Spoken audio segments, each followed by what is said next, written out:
Workplace Civility Matters. Hello everyone and welcome. My name is Dr. Martina Carroll-Garrison, otherwise known as Dr. Tina, and as an ICF leadership coach, I am delighted that you have joined me for this YouTube presentation about workplace civility and what you as leaders and managers can do to create more of it. I am passionate about the subject of workplace civility and its nemesis, workplace incivility, and I want to share with you my research into this contemporary work-life phenomenon and its impact upon our organizations. More significantly, I want to offer a strategy which you as leaders, managers, and workplace influencers can employ to increase workplace civility in your organization and mitigate workplace incivility. Through the course of this presentation, I will also share with you the opportunity to provide workshops and conference presentations to your workforce towards increasing awareness of workplace incivility while building leadership and organizational capacity towards defeating incivility and creating more positive cultural norms for your organization.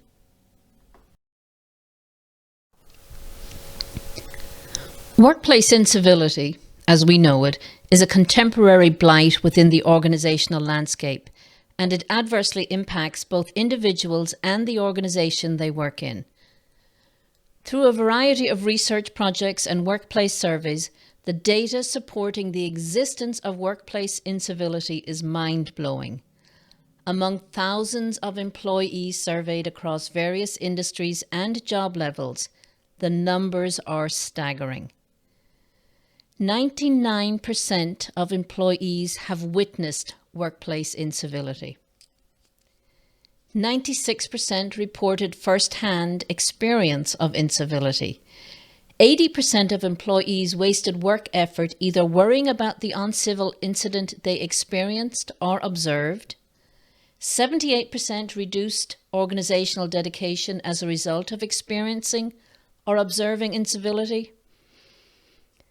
63% wasted effort by avoiding the instigator of uncivil acts and behaviors, while 48% reduced work effort as a result of experiencing or observing incivility, and 47% decreased work attendance as a result of experiencing or observing incivility.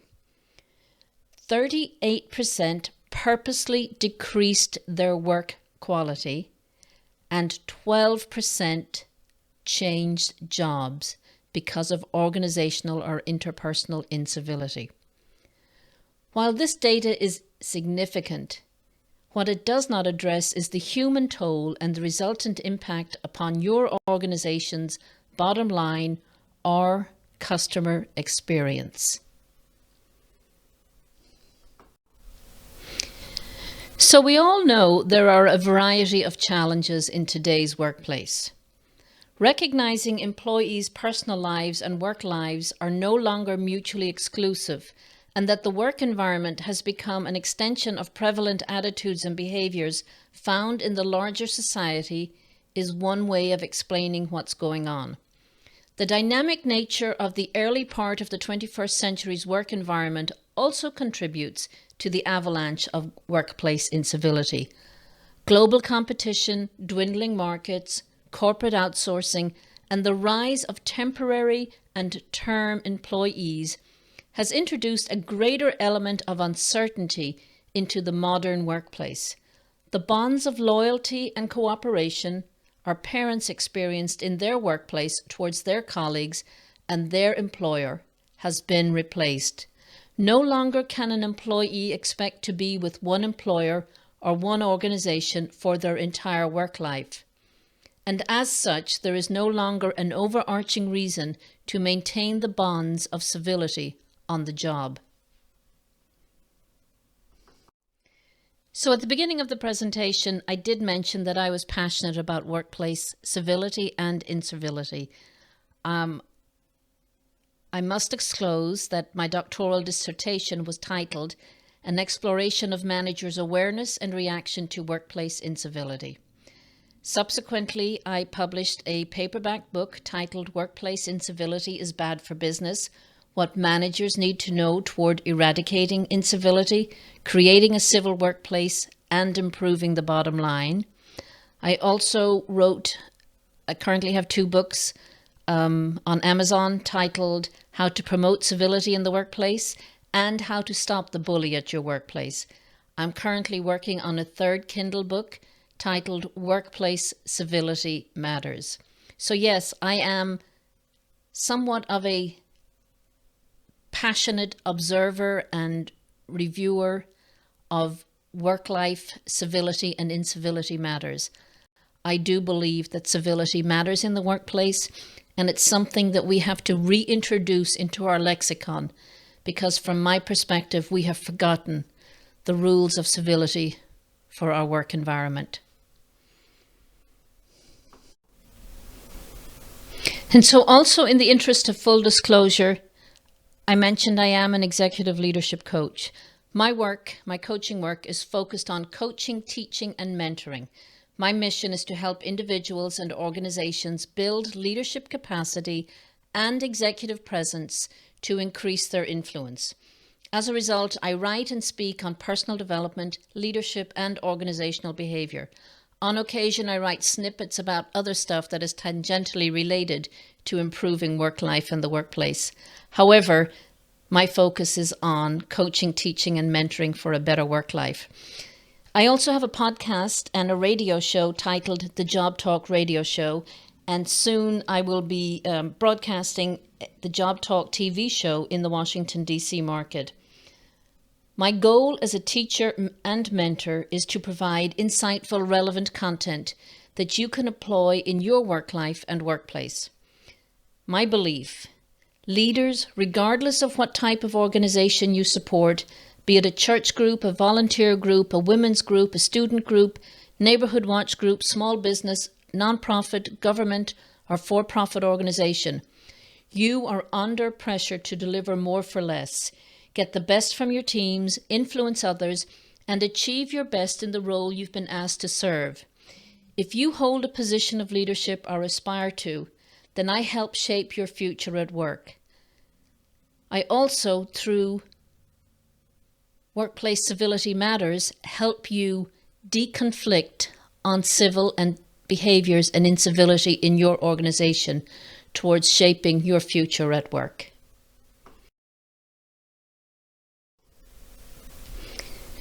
So to set the stage here, there are 2 centers of deviant workplace behavior.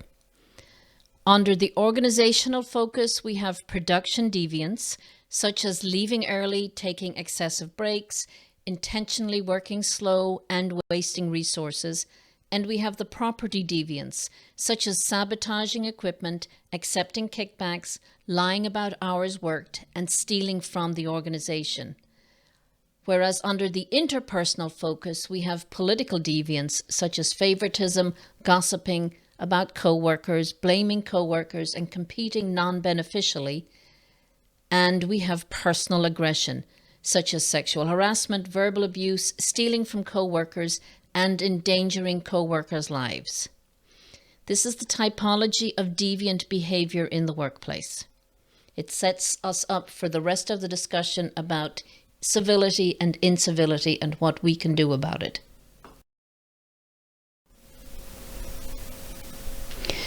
So the theoretical framework for workplace incivility can be viewed as a subset of organizational behavior and includes 4 key points: the perspective of the target, the potential for reciprocal counter-incivility, escalation in response to perceived deviation from norms of mutual respect, and the tipping point where workplace incivility evolves to other less ambiguous and more direct forms of deviant behavior, such as workplace violence.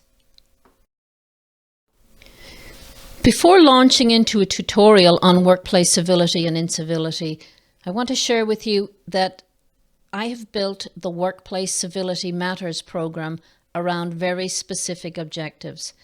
All of my Workplace Civility Matters coaching, teaching, and mentoring products are designed around your specific needs and workplace situation.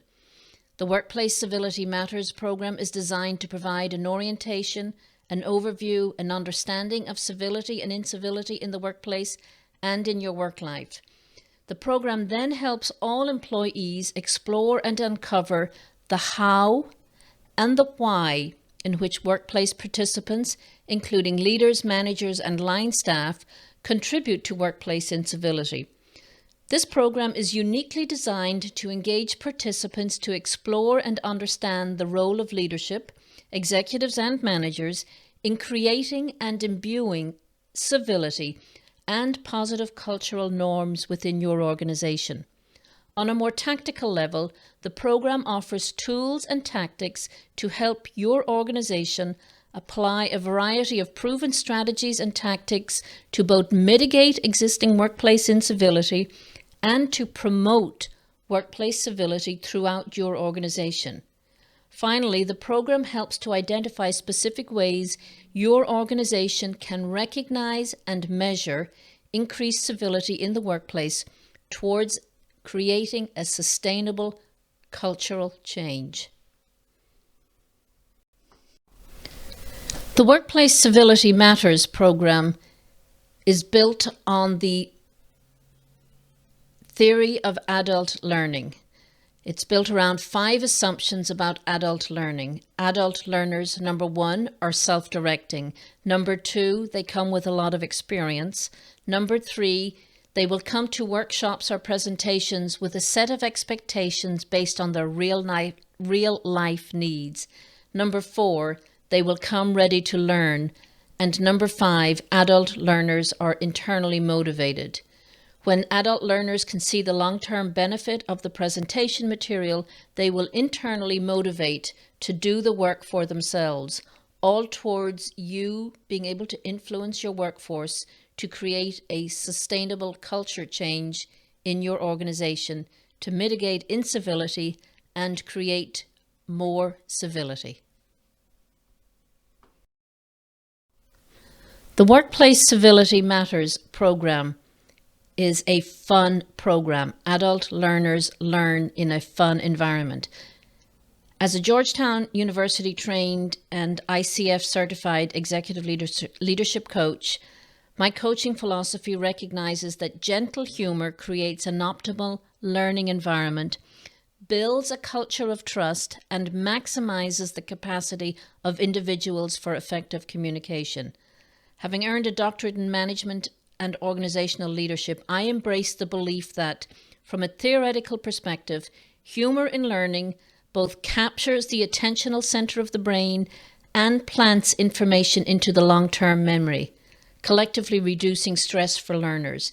This program is not about creating stress, but about creating a better work life for everybody that participates.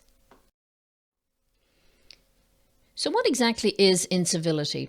Several contemporary definitions include rude behavior or language, an uncivil or discourteous act, the quality or state of being uncivil, and oh, by the way, did you know the word incivility is derived from the Latin incivilis, meaning not a citizen? How appropriate for this topic. So for the purpose of this program, workplace incivility disregards another's basic humanity and our respective duty of care. Workplace incivility has 3 parts: being disrespectful, being paltry, being mistrustful. Therefore, workplace incivility is a disrespectful, paltry, and mistrustful interaction with fellow workplace and work-life participants. The instigator may intentionally or unintentionally obfuscate the nature of incivility, specifically with the intention to cause harm to the target. Stated another way, an uncivil person may act uncivilly out of ignorance or lack of self-awareness, or they may act uncivilly with a purposeful intent to harm the target. Conversely, workplace civility is the opposite of confrontational attitudes and deviant behaviors, such as a projecting or intimidating manner, being quarrelsome, or being obstinate.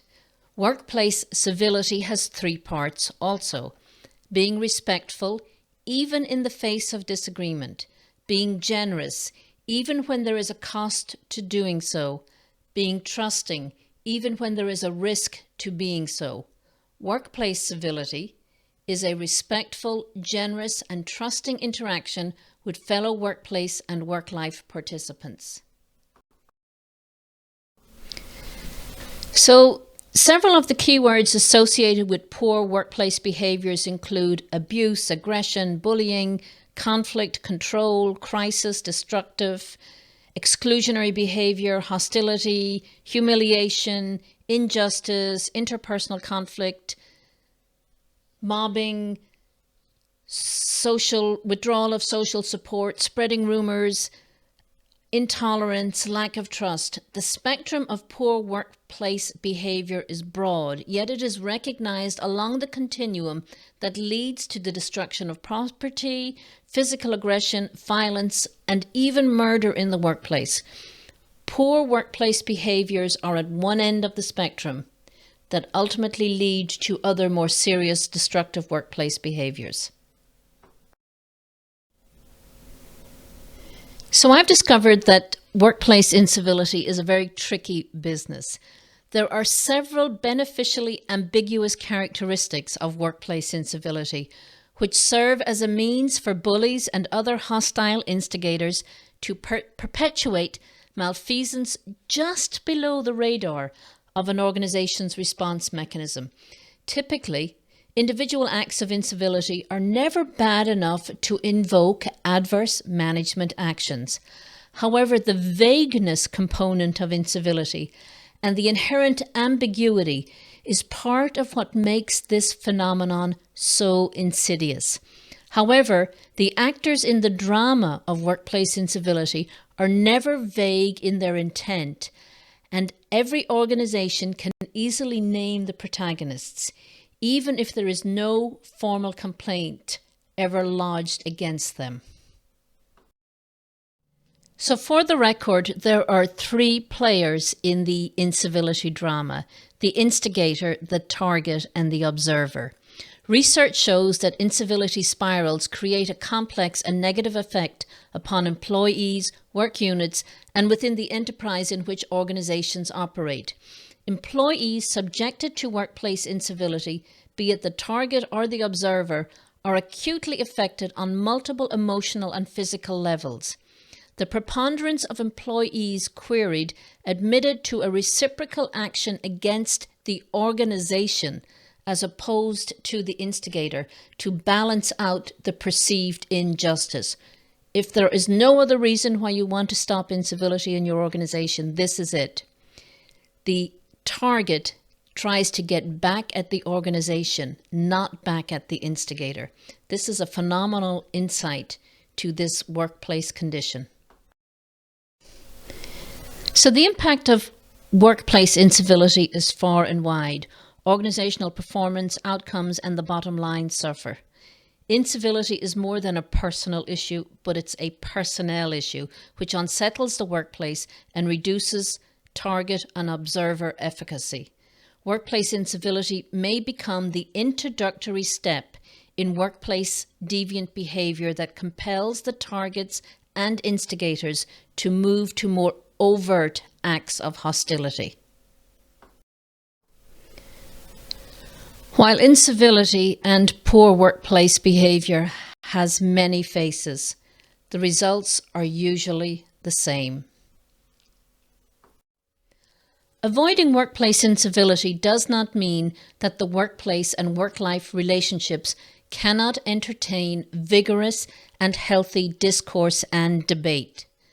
Rather, civil discourse, debate, and engagement can increase critical thinking, intellectual curiosity, problem-solving, work-life engagement, accountability, responsibility, performance output, and ultimately customer satisfaction.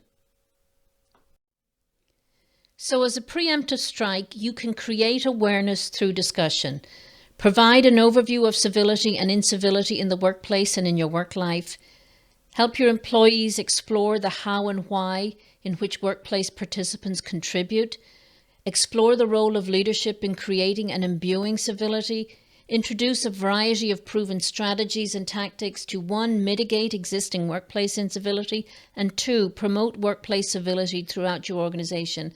And finally, you can explore how to recognize and measure increased civility in the workplace through the above actions. There are strategies you can take today to cultivating civility within your organization, beginning with weeding out incivility through effective hiring, followed by leaders being made to take the lead in shaping employees' attitude regarding incivility, in training your team by endorsing civil behavior, training the team by exploring rude and disrespectful behavior, training your team to be cognizant of how employees' personality traits affect job performance and perception of incivility, training your team in establishing awareness of destructive emotions in others, such as envy and jealousy, and finally, training your managers to moderate their own behavior. So focusing on your leaders and managers is a great place to start building a civil organization. From my own experience and research, leaders and managers generally embrace the golden rule regarding treating others as themselves and how they would want to be treated. However, I have found through coaching, teaching, and mentoring that leaders and managers do not always possess the skills to direct or imbue the concept of the golden rule across the organization.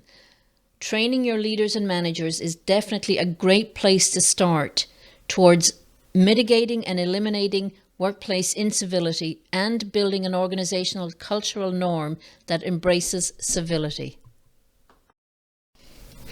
So, thanks for listening to this presentation and viewing the slides. I hope you got something from it. Workplace civility matters. It absolutely matters. So how can leaders and managers choose to create a civil environment? First of all, leaders and managers choose to act civilly. Reflect upon your own behavior regularly, model civil behavior, treat others as you would want to be treated, applaud civil behavior in others, rebuke uncivil behavior in others, and finally, rebuke uncivil behavior in others in a civil manner. So while this is a serious subject, the approach to exploring it and improving workplace civility does not have to be a serious matter. Inherent in my facilitation approach is an explicit intention for each participant to have fun, to be relaxed, and to enjoy both the learning experience and the socializing aspect of the engagement, which we all know significantly contributes to the desired learning outcome.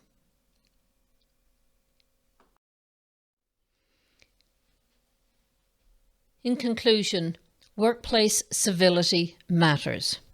And if you would like to know more about the Workplace Civility Matters program, you can contact me at info@mcg, Martina Carroll-Garrison, consultinggroup.com, mcgconsultinggroup.com, or you can check everything out on the website, www.mcgconsultinggroup.com. I bid you adieu, and I look forward to hearing from you if I can help you with any workplace or work-life issue.